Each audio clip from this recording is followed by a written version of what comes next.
Welcome to the KP Podcast, where we talk about the business of real estate. A podcast about leveraging opportunities, growing your business, and experiencing financial freedom. Here are your hosts, Keith Anderson and Peter Cambukos. Hey everyone, welcome to the KP Podcast. This is Pete. I'm here with Keith. We're coming to you from the forum. And today, guys, we are talking about what is changed, what's going on in this market that all of the agents are dealing with, obviously across the country, but definitely here in our Phoenix market. And that's a big shift that has happened where all of a sudden we've got a lot more supply. And Keith, what's going on with these listings over here? They're sitting. Sitting is what I would reference in this case. And I think the big thing that we're seeing is, well, hang on a second, it's Keith. different. Are you saying that I cannot list the shed in my backyard any longer for $1 million where the roof's falling down and expect 10 offers in that first day? No, you could do all those things, but it's just not going to actually happen. But you could expect 10 offers first day. You could list that $1 million shed, but I am here to tell you that's just not going to happen. and that's the difference, right? Because last year it did. It was happening. And so we've got. I have a 4x4 mother-in-law suite in the back. It contains yard equipment, and it's going for $350,000. No joke. No joke.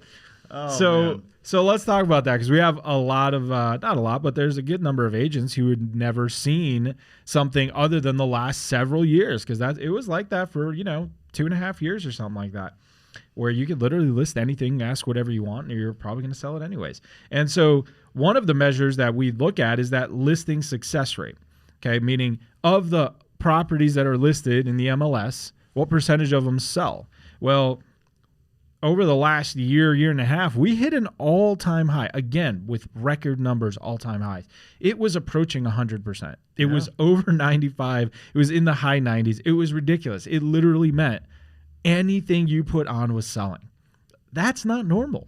Yeah, I mean, the only things that were so distressed or had so many issues and still were trying to grab price that it just didn't make logical sense for anyone on the face of the earth. Like, that was literally all that was there, because the demand was so high and the supply was so low that it pushed through. So now we're seeing a little bit different, right? Like, our range is now coming back to something most people would consider normal in years past. Well, historically, it's historically normal. And so now we're the historic range has been in that mid to high 60s, and that's kind of right where we are right now. And so think about that. That means if let's call it 66%, 67%, that means 1 out of 3 properties listed is not going to sell. It's either going to cancel, it's going to expire, something else is going to happen. So only 2 out of 3 properties that get listed are actually going to sell, and that's historically normal. But this is new, not only for a lot of agents, but quite frankly for some sellers who go, wait a second, what do you mean? Yeah, like that's crazy. Just that concept to think, like, we got down the stretch there and everyone was going to sell. Mm-hmm. Like, it was 1 for 1. Like, you list, you sell. Yep. As long as you list somewhat appropriately. Somewhat, I said. Like, not even like all the way. I'm saying somewhat appropriately. Yeah. Your house is going to sell. Yeah. Now we're in a place where you could look at your neighbors on both sides of you, and one of them is not going to end up selling their house. Like, that's just the way that it is. They'll have to take it down. They'll have to stay there. They'll have to change their plan. They'll have to make adjustments, and they'll have to go through that process. So based on this, our concept today, guys, is how do you have success with listings in this type of market? Right. We're really speaking to other agents in the industry. We're speaking to sellers in the marketplace that are curious why their house isn't selling, or are honestly just curious if their agent's doing a good job. Is it their agent, or is it the market, or what? Like, a lot of those questions come up when you see all the inventory move so quickly over the last year, and now all of a sudden it's shifting.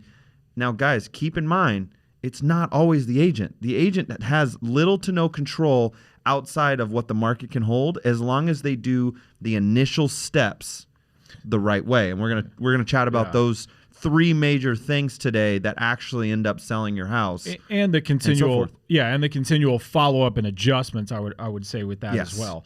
But so like you said, let's talk about how you're going to have success in these. Now, I do think real quick before we go on is just to point out, because this always brings up, with okay, we've got a lot more supply and some of it's not selling. The conversation that we often have between, do we have a lot of supply coming to the market, or is the demand down? And so we do have, and those are two very different things, right? Because those are very different markets. And so it's important to point out, we don't have a lot of supply coming. So if we look at the numbers and the data, what we're seeing is that we will probably end this year with fewer new listings than we had last year. That's crazy. That's crazy considering supply is up four times. Well, and it makes a lot of sense because we're talking also about these builders starting to slow down, these things starting to happen. That means that over the next couple of years, supply isn't going to ramp up anytime soon. So we're not seeing supply flying up. I mean, we are seeing the active inventory, but it's not because a whole bunch of supply is being dumped on the market. So why is supply up so high? Because the buyers are way down. Buyers' transactions are frozen. We're basically, 50 to 60% of normal transactions. So that's the environment. So at first, it's important we point that out because it's like you have to understand what environment we're in, which was different than a real estate crash when all of a sudden there was a ton of supply being dumped on the market. And that is not what's happening now at all. It's actually the opposite. Not a lot of supply, but very low demand with those rates. And to speak directly to sellers here, this is a point that we probably have to get across. You have to be aware of what the market's doing and mentally make the mental shift to what the new market looks like. Mm-hmm. We're seeing sellers, again, like we see in every market, they are slow to this change. They are slow to thinking about what's happening. They're still kind of stuck in but only 3 months ago, everybody was listing and my neighbor got this and my neighbor. It's different now.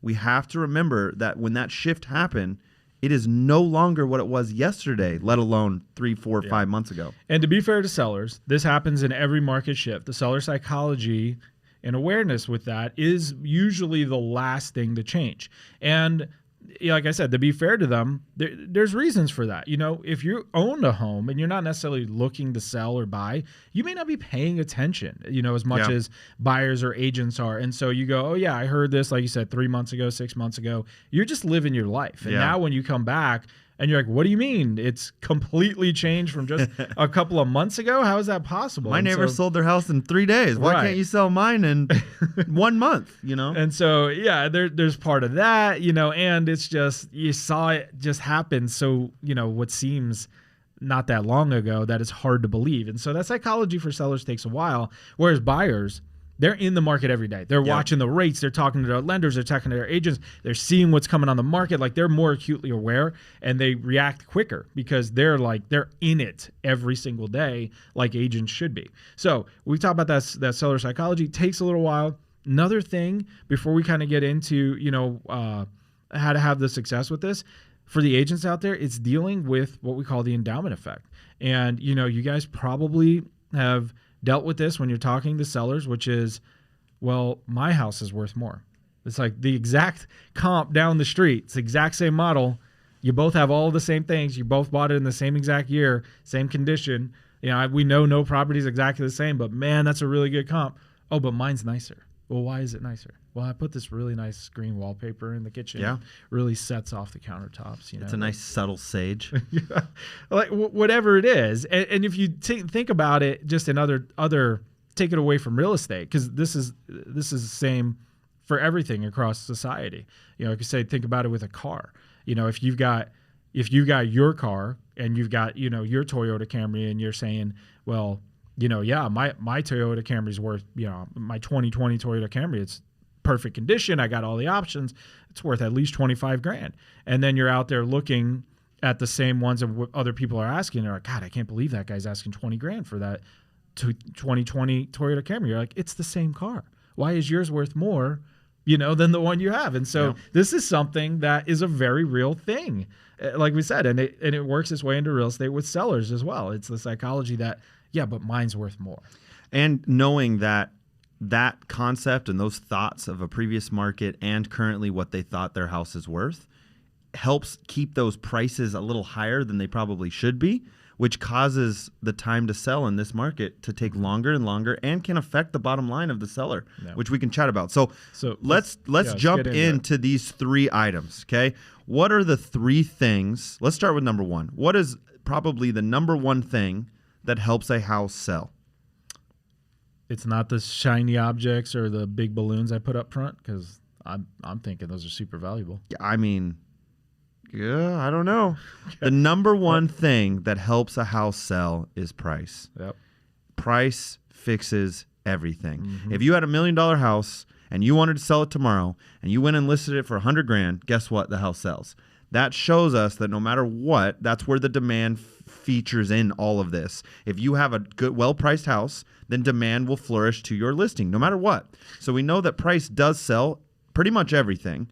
Now, the strategic part is being priced correctly in a market to get the most value for your home, and not overpricing and not extremely underpricing in a market like this. Yep. Both are very, very important in a changing market. Yeah, and I think one of the things for agents and sellers to keep in mind, and this is something that we say all the time that is hard sometimes to fully wrap your mind around, is you as a seller, me as a seller, I don't get to determine what the price of that property is. The market will determine that. Now, yes, sellers own the house, and so they get to choose whether they're going to accept that. They can say, no, I don't want to sell it for that.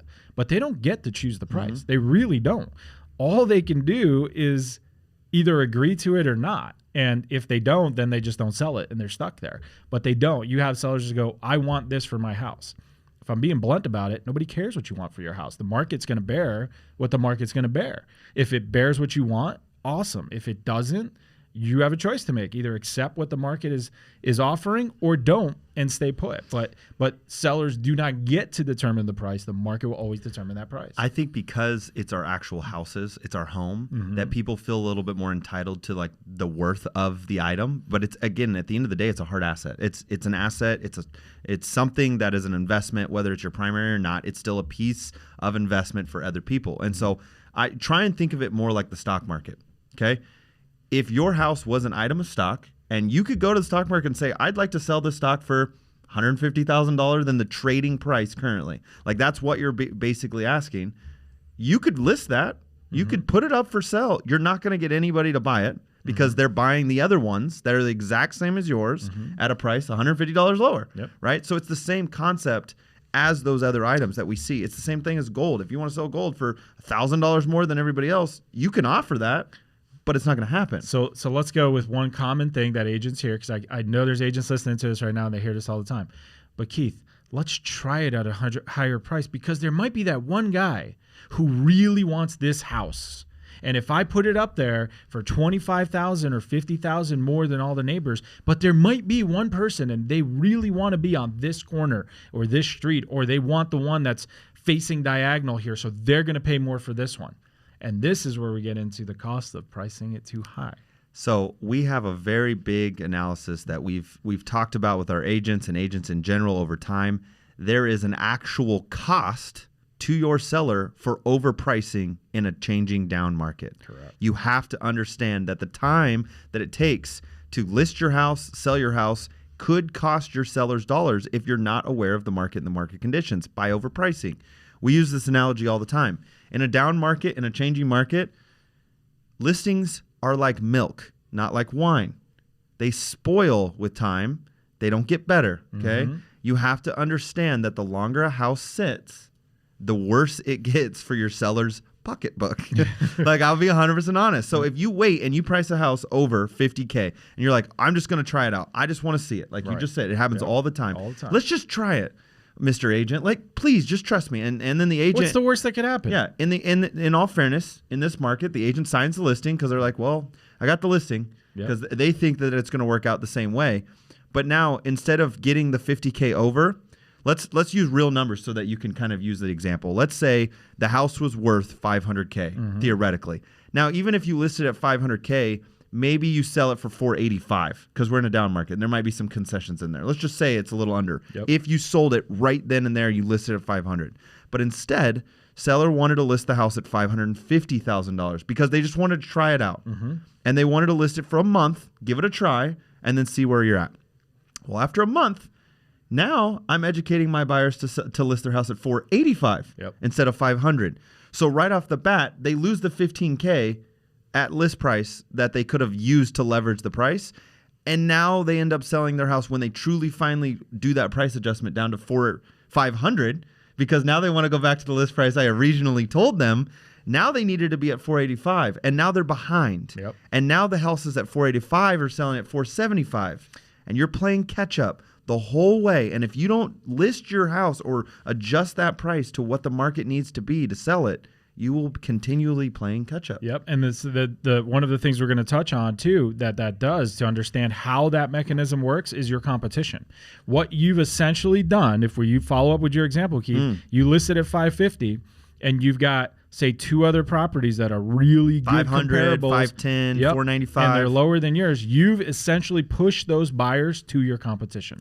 The buyers are going, okay, well, this house is pretty much super comparable to these other 2 that are both priced considerably lower. I'm not even looking at that one. I'm going to go look at these 2, and I'm going to choose one of these. And so you've pushed the buyers that way. Way better deal. You know, we always see, like, when we have one in there and then we see the neighbor list, you know, considerably higher than us, we're like, awesome, they just pushed all the buyers our way. So that really helps out your competition in that neighborhood. And then think about the other part of the psychology, right? If those same buyers are going, well, I don't really love any of these 3. I kind of like that one that's priced a little higher, but I'm certainly not paying for that. Now you get to that month later, he drops it to 500, and they go, okay, now let's go look at that one. And that is the one I like the best out of those 3, but he's already been on the market for a month. I'm not going to give him 500. Go offer him 475.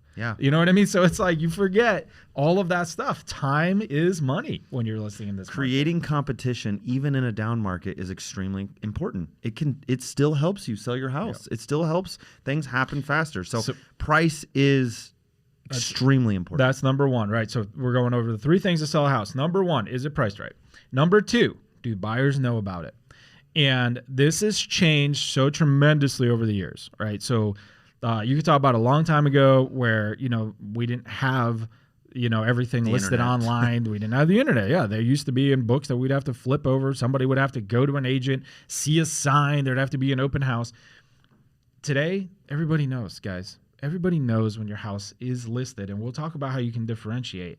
But if it's listed with an agent, look, it's on the MLS. Those IDX fees are going out to literally thousands of every sites. Site. You know, you've got the big ones, the Zillows, the Realtor.coms, the Homes, you know, et cetera. They're going out on those third-party sites. They're out there. Every home buyer starting on the internet, they're seeing them everywhere. You know, people were posting it on social media. Like, it's out there, and they know about it, right? So they're aware. Now, we'll talk about how do you differentiate, and how do you, in a sea where you've got, you know, a whole bunch of stuff out there, how do you get them to click on it and pay attention to it or look at it? But they're seeing it, you know. So that's number 2, though. The only difference in that is if you're dealing with a very, very high-end luxury property or something extremely specialized like commercial or a special type of land. Like outside of those, if you have a traditional 3-2 in a normal neighborhood, your house is seen. Right. It's seen like crazy. And so just don't get caught up in the mess and the industry as a whole saying like, we list houses better because we advertise them more than other people. And it's like, not really. Okay, so like just make sure that you know that if you list the house correctly through an NAR agent that's putting it on the MLS, that's pushing it out to all the feeds, your house is getting seen. Right. And that's the only expectation of those oddities when it comes to listing. Yeah, 100%. So we'll talk about how to make it stand out in a little bit. But to Keith's point, if you've got a very small, specialized, smaller buyer pool, then yes, it makes sense in those things to go target that buyer pool and go proactively go find that buyer pool. But again, that doesn't apply to 90% of the properties that we're talking about here in residential. And then number 3, does it show well? And Does again, it look good? This matters now because people have options. Yes. For the last couple of years, it was sight unseen. I don't care. Yeah, walls falling down, whatever. Give me the house. Just give me the house. Yep. Now, they've got options. They're looking through every photo. They never used to do that. It used to be the first 3, and they're like, cool, sounds good, sign me up. They're walking in, and if they're stepping in dog poop in the backyard, that's not leaving a whole good impression, especially when they got 12 other options that same day that they're looking at that are all similar.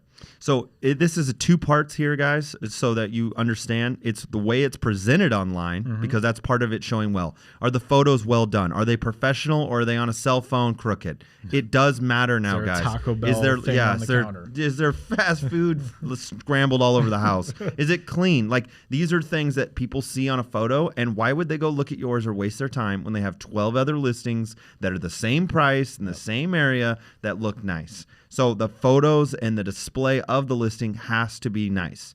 The second piece of that is the actual showing experience. So once you get them in the door, that's the first challenge. The second thing is they have to feel homey, if you will, in your home. Does it smell bad? Does it look bad? Are there weird sounds and different things going on inside the house?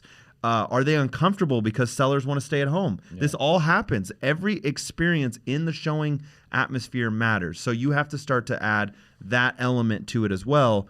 You have to truly make that an experience for the potential buyers walking in, that they can feel comfortable in that home. Yep, absolutely. So, and like we said, this is stuff that didn't matter over the last couple of years, and we're bringing this all up again because now you actually have to do the work, have some skill in here about how are you doing this. So again, those 3 things that sell the 3 things that sell the house. Is it priced right? Do buyers know about it? And does it show well? And like he said, there's 2 parts to that. If you've got those 3, then you're set up for success. And let's move on to the last 2 pieces here, which is then what are we doing, assuming that we've got these 3 in place, right? So now the key is communicating and having those weekly check-ins and updates with your seller. And what are you going over in that? What's the listing activity? How many showings do we have? Pull the data out of the MLS and the big sites like Zillow. Your sellers are looking at Zillow anyways. Pull it. How many people are clicking on the house on Zillow? How many impressions did it get that day? How many people are saving it? How many people are sharing it on the MLS? How many people are, requesting it? And more importantly than that is, what else are they looking at? Remember, guys, on your listings on the MLS, you can see what other people who save your house, what other ones are they saving? What other ones are they looking at? And so it's important to talk to your sellers about what is the competition. So one of the things I always do with my sellers every week is we go over how many properties are available in our neighborhood. How many of those are comparable to ours? How many new properties came on in the last week? And how many of those are comparable to ours? How many went pending in the neighborhood in the last week? And how many of those are comparable to ours? And what we're trying to figure out is there activity in this neighborhood? Is there a bunch of stuff coming onto the market? Is there a bunch of stuff coming off to the market? Yep. Is this neighborhood dead?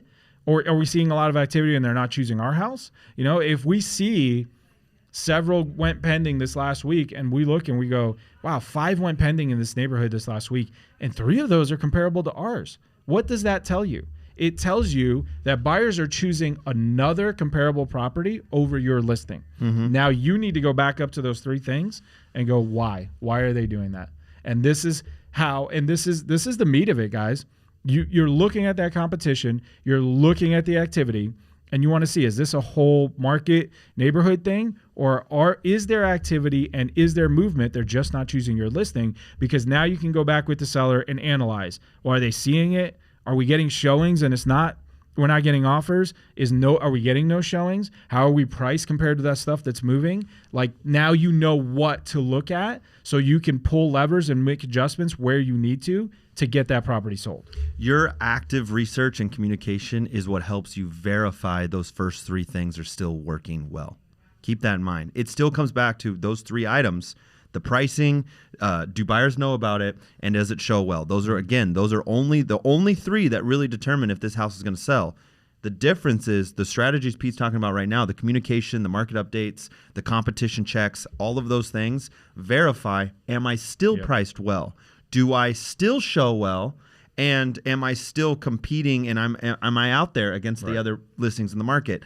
That is what that is for. So if you don't do the communication, the weekly strategies, you're hurting yourself in the long run for this listing. Yeah. And the feedback with that, again, we're back in a place where you've got to ask for the feedback, guys. See what you can get from other agents, see what they're telling you, because again, that's going to feed into your You might not know it smells bad. I had a listing in the past that it had a bad stench to it, and I didn't know. I didn't. Yeah. I was unaware. But after the listing had already been put up and all set up, things happened in the house that made it doesn't smell good anymore. So without that feedback and me going to the house on a regular basis to check it and make sure, I would not have known. And that is so important both for sellers and people in that environment of selling their houses to know that. And the last thing we want to touch on is it goes back to what we talk about. We go, okay, if it's out there for 90% of the houses, people know about it, they're seeing it. Well, how can we get this to stand out? How might we entice somebody to click on ours? Magic beans. Yeah, what could it be? And so this is some of these things that we have to talk about or use in today's market that we really haven't had to do some of these in a long time. So let's talk about some of the stuff that you might put out there in a social media ad, for example, right? Or you might put on the listing. So this first one might be something that goes on a listing, and kind of, I'll say the first two kind of go together, but we'll touch on them a little bit differently. Seller concessions. Yep. And buy downs. Okay, rate buy downs. So seller concessions. Obviously this is something you can put in a listing, you can offer up in those remarks in there somewhere, showing that the seller's willing to work. And why does it matter today? Because of rates, because of points that people need to put in there, cash that they're needing to bring. It is more costly for them to go through that closing process today much more than it was a year ago, not only because the rates are up, but the costs on these rates are up. It can help you offset price and a few other things where maybe you're not the cheapest house in the neighborhood, but you're competitive. But by offering some of these things, you can help affect that bottom line for your buyers, which really, really matter. Right, because not everybody is only looking at that price. They're looking at, man, what's my cash out of pocket? That monthly payment going to be. And so these seller concessions, those are speak to certain people there, which leads into the second one. Those seller concessions can be used for rate buy downs. Correct. Just like you said, these right now, the monthly payments, the cash to close this thing, they're up tremendously from a year ago. And so offering, part of those concessions to buy down that rate to help that buyer with their monthly payment. And if you can do the ads correctly and legally, get with your mortgage professional, but you can advertise, hey, this house, get in there for $3,000 a month or whatever the payment is. That might grab some buyers' attention because people are looking at what's my monthly payment? What can I afford? No, absolutely. Last, a couple outside the box thinking ones that can help you get across the finish line that aren't always available and are probably pretty rare, but they are stuff that can set you apart. One of which is seller financing. So if you have a seller that owns a house in cash or has the ability to offer seller financing to a potential buyer, they might be able to beat the rate that is out there. They might even be matching it, but now they don't have to qualify as an aggressive qualification. So seller financing is an option to help move your listing to the top for in a market like this. Yeah, it opens up your buyer pool too as well. More people will take a peek at a listing that's seller financing in this market. Absolutely. Lastly, this is a big weird one. It's been a long time since we heard these. No one's ever wanted to what we call assume a mortgage. So that's what it is, assumable mortgage. That is another option. Well, now for the first time, the mortgage that they have existing on the house is cheaper than the current one. So it hasn't been like that in like 5+ years. Yep. So what you could do, guys, is your sellers probably don't know. Most people don't know is the mortgage assumable. That's step one. Well, they can find out from their lender, if it's able to, if it has the option of being assumable.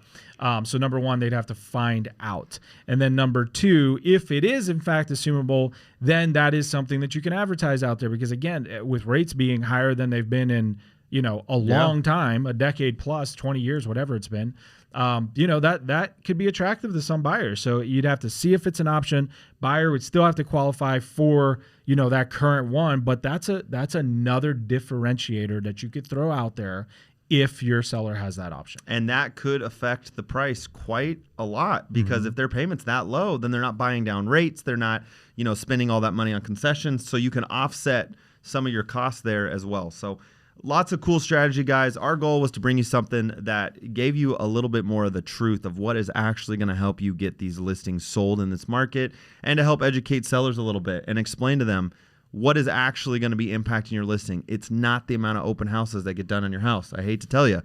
It might help 5%, but it's not going to be what pushes it over the finish line, guys. So take heed to these strategies. Appreciate everybody jumping on and listening through us. And again, like normal, continue to follow us on at the KP Elite on YouTube, Instagram, and all socials. And we'll see you guys in a couple weeks. See you.